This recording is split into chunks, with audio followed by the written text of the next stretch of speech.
So here we are at Kerry and Ian's. They got hit pretty badly yesterday, but it has actually got worse overnight. That's the gym over there. That's completely under.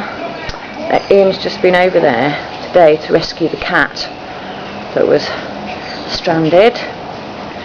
And the water, the other side of the gym, is actually up to his chest.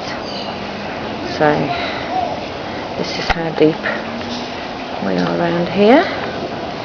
This tree here, that's not a normal feature. That's just come down today, blocking the road. So that's the way out to Thirsty Moose. But at least it's stopped raining. I haven't had any rain for an hour now. So you never know, a bit of luck.